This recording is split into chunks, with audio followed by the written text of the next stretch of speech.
विशद विशाल, मुनि समेत दो बंधु तहाँ बैठारे महिपाल। क्योंकि बिठाने के लोग व्यवस्था में जो लगे थे, भैया ये जगह आपका है, ये जगह आपका है। जब बड़े कार्यक्रम होते हैं तो सभी की सुरक्षित सीट होते हैं कि सब मंचनते मंच एक सुंदर विशद विशाल। अब देखो यही तय हो गया कि नहीं भैया, कौन सबसे बड़े हैं, कौन धनुष तोड़ेगा, तो तय हो गया ना कि भाई सबसे ऊंचा मंच किनको दिया गया,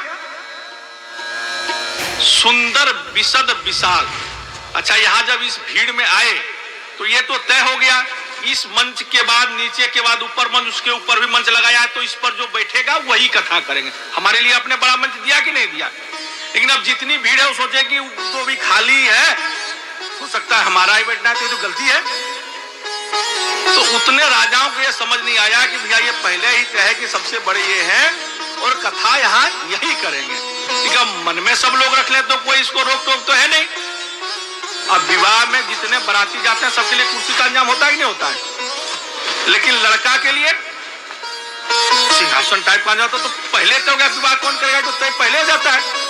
अब जो बाराती गए वो मन में कहें कुर्सी तो हमारे पास है, हमारा विवाह हो जाएगा। ये तो मूर्खों का काम है, बेवकूफों का काम सोचना था।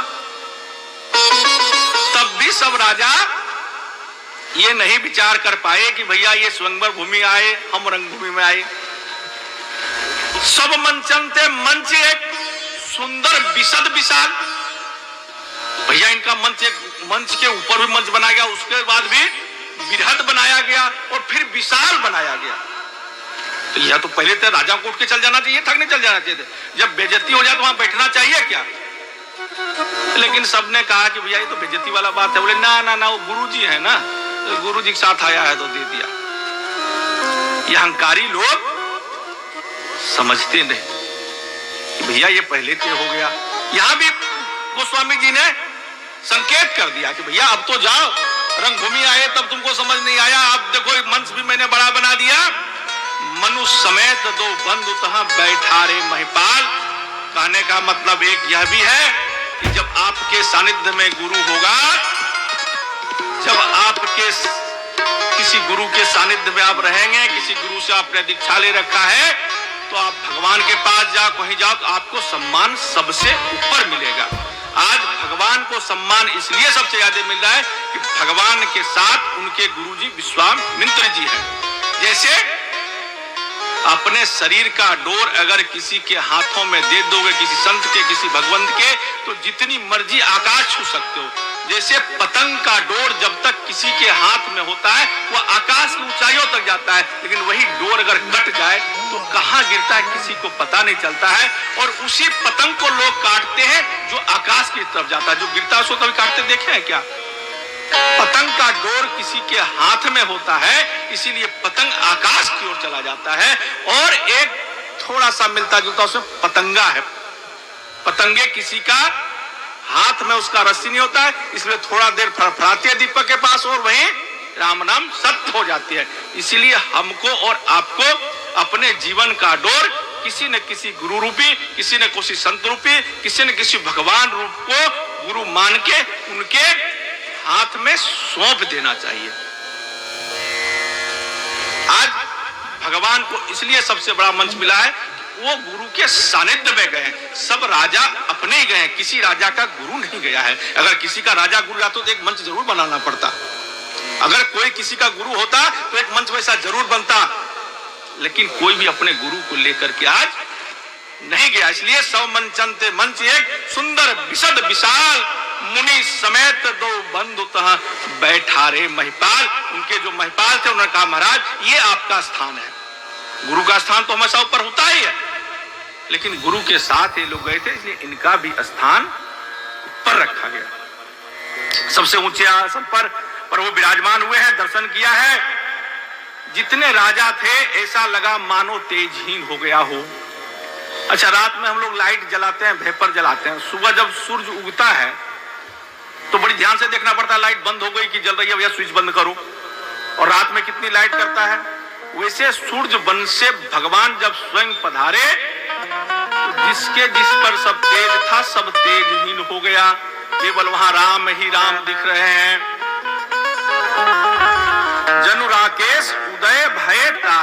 जैसे पूर्ण चंद्र उदित होने पर तारे श्रीहीन हो जाते हैं, जैसे तारा रोज दिखाई देता है, पूर्णिमा दिन आपको वो तारा दिखाई दिया, वही है वो। लेकिन जब चंद्रमा पूर्ण रूप में अपने प्रकाश करती है तो तारे का तेज खत्म हो जाता है। वैसे ही आज भगवान के सामने सबका तेज विहीन हो गया है। आज मां का बहुत सुंदर श्रृंगार हुआ है। जगन माता श्रृंगार का गोस्वामी जी ने वर्णन बोले मैं नहीं कर सकता, किसी मां का वर्णन कैसे मैं कर सकता हूं, क्योंकि मां तो मां है और सब प्रकार से वंदनीय है। यह वर्णन करने की सामर्थ्य हम में नहीं है, वंदनीय है मां। मां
लेकर के जानकी जी को धीरे धीरे मंडप की ओर ले जा रही हैं।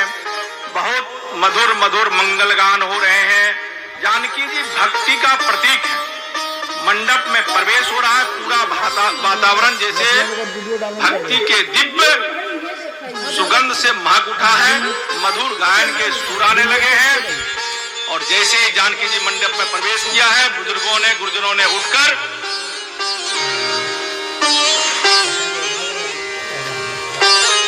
स्वागत किया है और मां संकोच में पड़ गई है कि मैं गुरुजनों को प्रणाम करूं, मैं बुजुर्गों को प्रणाम करूं,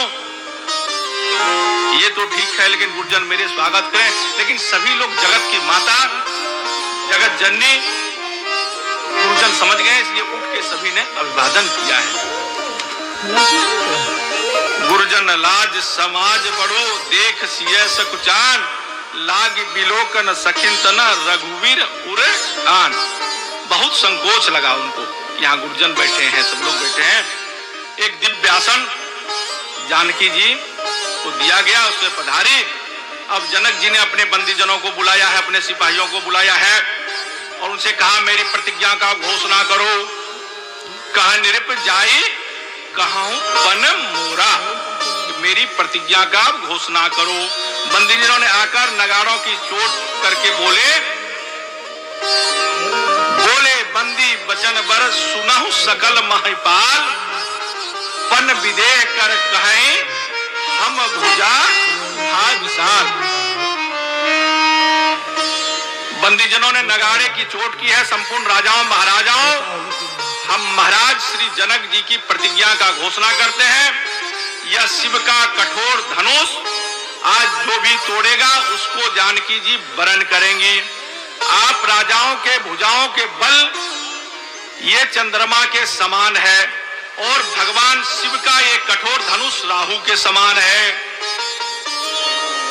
रावण और बानासुर ने तोड़ने भी कोशिश नहीं की, छूने कोशिश नहीं की, भैया वो रंगभूमि से बाहर ही दर्शन करके चले गए।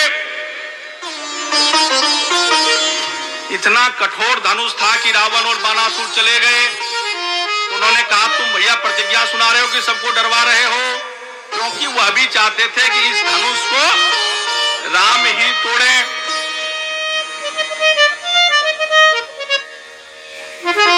तो फिर उन्होंने कहा कि जो इस धनुष को तोड़ेगा उनसे बिना ही कुछ विचार किए सीता जी उनको वर लेंगी।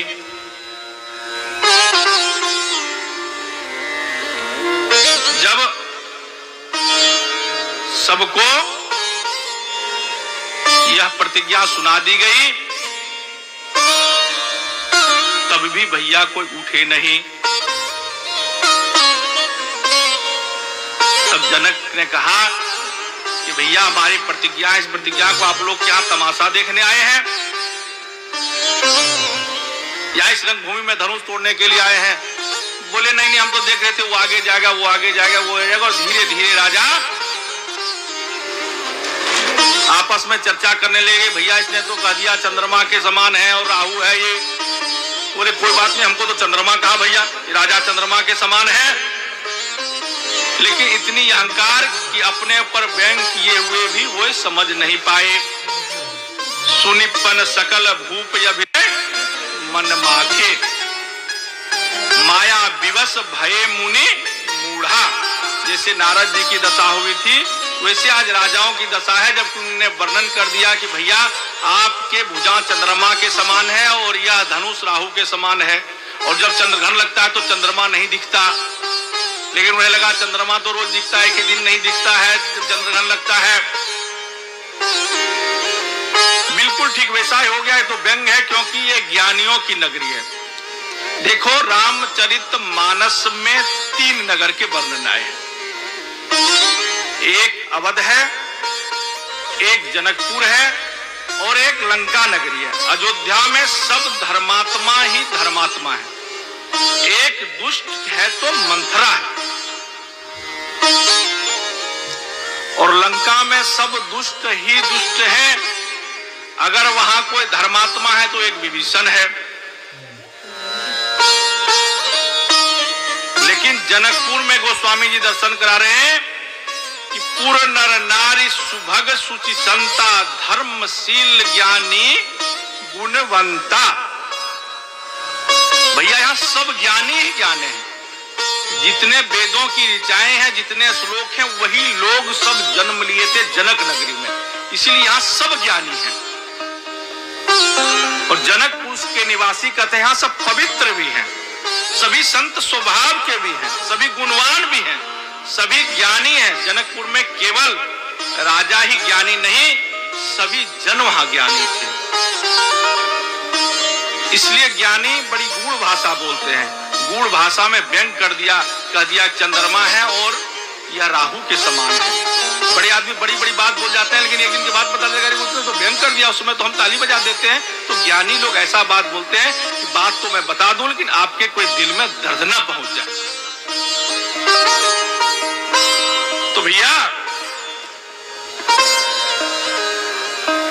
सबने यह नहीं देखा कि भैया मां से कोई विवाह कर सकता है, जगत की मां है।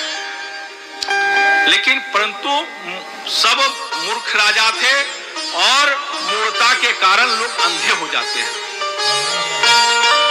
आंख से अंधे नहीं, मानसिक रूप से अंधे हो जाते हैं।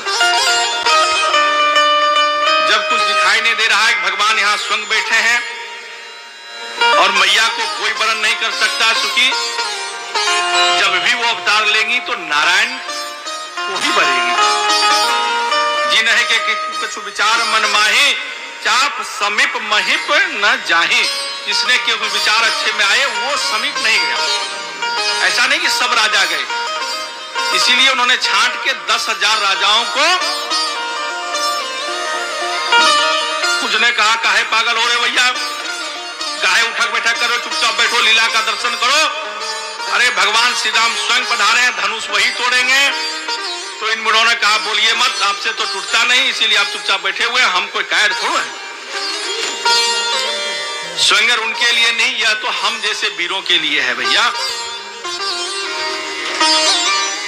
एक समझदार राजा ने कहा कि हम कमजोर नहीं हैं, जो हम घर चले जाएं। जानकी जी से विवाह की इच्छा लेकर हम यहाँ आए हैं और मैं धनुष तोड़ करके जानकी जी का विवाह करके ही जाऊंगा, क्योंकि जानकी जी भूमि के पुत्री हैं और हम पति हैं, भाई भूमि के मालिक हैं। अगर आप भूमि के मालिक हैं और भूमि के पुत्र हैं तब भी आपकी बेटी हो गई। अगर आप मां नहीं मानते हो, अपनी भाषा में भी आप करो हम भूपति हैं, भूमि के मालिक हैं, वह भूमि की बेटी है तो आपकी बेटी होगी, आप कैसे वर्ण करोगे? इसका अर्थ है कि जानकारी जो हमारी बिटिया है, और कोई बाप अपने बेटी का विवाह का बात कैसे सोच सकता है, मन में भी नहीं ला सकता, विचार भी नहीं कर सकता। लेकिन जब काम में लोग अंधे हो जाते हैं तो ना तो अपने संबंध को देखते, ना तो उम्र को देखते, ना अपने प्रतिष्ठा को देखते, ना अपने पद को देखते, ना अपने समाज के विचार करते, ना अपने कुल का विचार करते, और गलत कर जाते।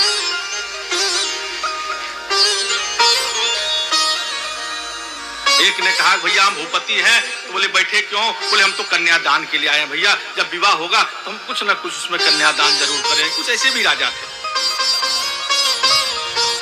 लेकिन कुछ मूढ़ राजा थे, वो सुनने को तैयार नहीं थे। तमक की धारी धनु मूढ़ निरपा, बार बार गोस्वामी जी मूढ़ शब्द का प्रयोग कर रहे हैं। मूढ़ शब्द कहते हैं जो जान करके भी अनजान बना हो, मूढ़ उसको कहते हैं। परिकर बांधे उठे या कुलाई, चले इष्ट देव सिर नाई। चंचल मन भक्ति को प्राप्त भी नहीं कर सकता, उसके लिए असीम धैर्य होना चाहिए। सबके इष्ट देव गणेश जी हैं और सब गणेश जी की विघ्न करता है, मंगल करता है। हे गणेश जी महाराज, अगर यह धनेश टूट गया मेरे हाथों से तो मैं 1.25 मन लड्डुओं का भोग रोज लगाया करूंगा। ना तो कोई धनुष का परिक्रमा करता, ना प्रणाम करता, सीधे जाके उठाने का कोशिश करता है। लेकिन अधिक अधिक गरु आई, धनुष और अधिक भारी होता जा रहा है, क्योंकि अहंकार के पास जब कोई समझाने जाए, अच्छी बात बताने जाए, और गुस्सा में हो जाता है। तो धनुष अहंकार का प्रतीक है, और धनुष के बाद जैसे जैसे राजा बढ़ रहे हैं तो सहस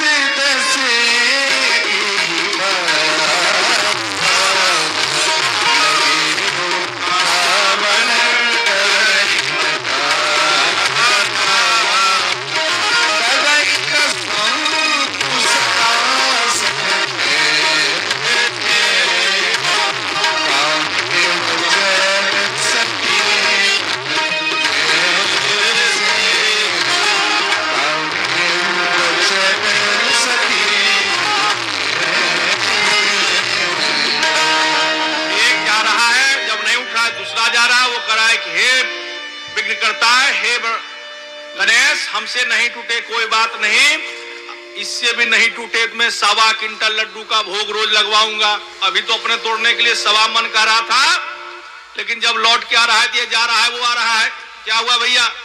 बोले ठीक है, मेरी इच्छा बदल गई, थोड़ा जाके वहां मन तो था तोड़ने का, लेकिन मेरी इच्छा बदल गई। तो उन्होंने कहा भगवान हमसे नहीं टूटे कोई बात नहीं, अगर हमसे नहीं टूटे तो किसी से ना टूटे, मैं 1.25 क्विंटल लड्डू का भोग रोज लगाऊंगा। ऐसा करते करते सब राजा गए आए, किसी से टूटा नहीं। तो एक दिन गणेश जी को एक व्यक्ति ने पकड़ लिया, भैया सुनो, जब इतना लड्डू लोग गछ ही रहा था तो आपको टूटने में क्या जा रहा था? भगवान तो लड्डू गछे नहीं आपको। तो बोले क्या करें, तोड़ने वाला 1.25 मन और न तोड़ने वाला 1.25 क्विंटल कह रहा था, और तोड़ने वाला 1 गो और न तोड़ने वाला 11,000 गछ रहा था, क्योंकि जब वो जा रहा था तो यहाँ 11,000 प्रार्थना करता था उससे ना टूटे। भैया मैं इतना लड्डू चाह दूंगा। तो भैया वोट की सरकार है, और वोट हमेशा उधर एक ही पड़ता था और इधर बराबर का पड़ता था, और वो जब लौट के आता था तो वो इसके साथ आ जाता था, भैया उससे भी ना टूटे।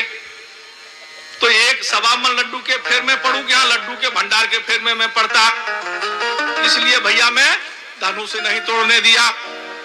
जब नहीं टूटा तो भूप सहस 10 एक ही 12, लगे उठावन टरे न टारा। देखो 10,000 क्यों उन्होंने छाट दिया? 9,000 भी कर सकते थे, 9 पूर्णांक था, लेकिन 10,000 में जो घटना यहां घटी है वही 10,000 में घटी है। 10 को बड़ा अहंकार होता है। 10 कैसे लिखते हैं? 1 ऊपर और 0 नीचे। 100 लिखना है तो फिर 0 नीचे, फिर 0 नीचे, फिर 0 नीचे। तो कहता एक ही हम हीरो है, बाकी सब 0 है। तो वहां 10,000 यही बोलता था कि एक हम ही हीरो हैं, बाकी सब नीचे वाला जीरो है। इसीलिए बोले वहां भी मैं नहीं टूटा, क्योंकि लोग अपना ही मान रहे थे। इसीलिए कहे भूप सहस 10 एक ही बारा। अब यहाँ प्रश्न उठता है कि उतना बड़ा धनुष को 10,000 लोगों ने कैसे स्पर्श किया होगा। लेकिन जैसे आज के आप उदाहरण समझिए, जैसे मान लिए क्या हम लोग 25 लोग हैं एक परिवार में, और किसी को जमीन रजिस्ट्री करना होता तो 25 लोग एक आदमी को पावर ब्लॉक दे देते हैं कि पिताजी जाएंगे रजिस्ट्री कर देंगे, सबको जाने की क्या जरूरत है, एक पेपर में दे देते हैं। वैसे 10,000 राजाओं ने एक राजा को अपना बल का ट्रांसफर कर दिया, उसमें ट्रांसफर की क्षमता थी। फिर पूछे कि भैया 10,000 से अगर टूट जाता तो क्या होता? 10,000 से तो विवाह होता नहीं। बोले अगर 10,000 से टूट जाता फिर आपस में लड़ते और जो एक बचता उनसे विवाह हो जाता। तो बताओ यहाँ विवाह करने आए हो कि मारने आए हो? तो गणेश जी बोले ये भी हम कहे कि भाई 9,999 मर जाएगा तो विवाह ही नहीं हो पाएगा, किसी के छुटका तो लग ही जाएगा, छूतक विवाह टल जाएगा। इसलिए हमने कहा कि धनुष को ही ठीक ठाक रहने दो भैया, धनुष ठीक रहेगा, ये 9,999 राजा भी ठीक रहेंगे। इसलिए हमने कृपा ही नहीं किया। तिल भरी भूमि न सकहि छड़ाही। 10,000 राजा तिल भर का उनको इधर टस से मस नहीं कर पाए, जिसको सीता जी ने बाएं हाथ में उठा के दाहिने से सफाई कर दिया था।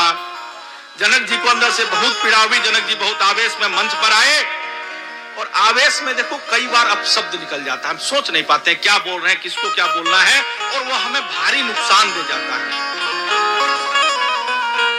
कई बार रुदन में बड़ी दुख आ जाता है तो कहते यार तुम छोड़ो यार, तुम मेरे पास मत आया करो। और जब रुदन दुख बड़ी जोर आता है, क्रोध आता है, तो हम खुद ही स्वयं तय नहीं कर पाते हैं कि हम क्या बोल रहे हैं, क्या अच्छा होगा। और आज जनक जी के पास दोनों है, एक तो गुस्सा भी आया है कि इतना राजा सब बेकार है, मेरी बिटिया के समान भी ताकत कम से कम उठा तो लेते, तब मैं प्रण का कुछ इधर से उधर सोचता। और जनक जी की दशा बड़ी खराब हो गई कि भैया मुझे मालूम होता कि पृथ्वी को परशुराम ने क्षत्रियों से अगर विहीन कर दिया तो इतनी कठोर प्रतिज्ञा में नहीं लेता, जगत में अपनी हंसी न कराता। धरती वीरों से खाली हो चुकी है।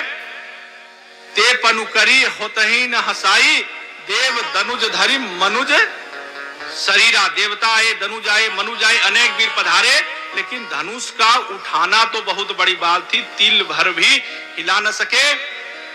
जनक जी वो एकदम आवेश में आ गए, गुस्सा में ओठ कांपने लगी, आंख लाल हो गया, और उन्होंने घोषणा कर दी कि अब मैं जान गया इस पृथ्वी पर कोई वीर नहीं है। तुलसीदास जी कहते हैं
मैंने जान लिया है, धरती पीरों से खाली हो गई है।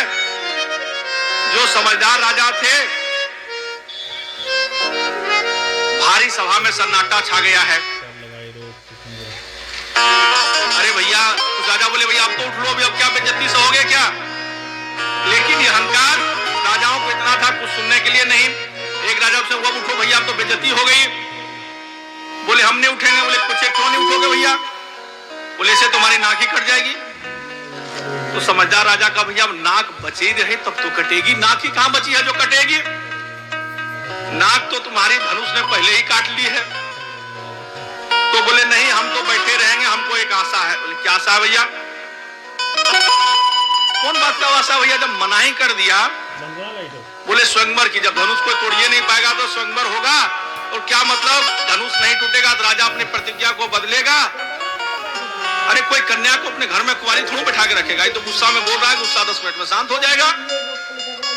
और यहाँ है विश्वामित्र जी सलाह देंगे कि बेटा बिटिया को घर में नहीं रखते, विवाह करते हैं तो स्वयंवर रचा लो, जिनको पसंद करें उनको बिटिया माला पहना देंगे, विवाह हो जाएगा। वहां भी देखो सबको आशा किससे है? विश्वामित्र जी गुरु से, लेकिन गुरु लेके नहीं गए कि भाई ऋषि मुनि समझाएंगे इनको, विश्वामित्र जी समझाएंगे, सतानंद जी समझाएंगे। राजाओं को भी विश्वास गुरु पे है वहां, तब भी हम गुरु को भूल जाते हैं। तो बरमाला डाल देगी, बेटी का विवाह हो सकता है मेरा ही नंबर आ जाए, भैया क्या पता, देख लूं अंतिम तक। जब इतना बेइज्जती हो गया था, थोड़ा और क्या होगा। हाँ, एक हमारे भक्त थे, उनको एक नर्स थी, वो बड़ी परेशान कर दी थी, बिमला देवी थी। तो मेरे पास आए तो मैंने एसएचओ साहब को बोला कि यार देखो इसकी जमीन है और वो बड़ा परेशान करती है, कुछ तो करो। बोले महाराज जी, जिसका इज्जत होगा उसी को तो बेइज्जत करेंगे। वो तो हमारे जब जाते हैं तो कपड़े खोलने लगते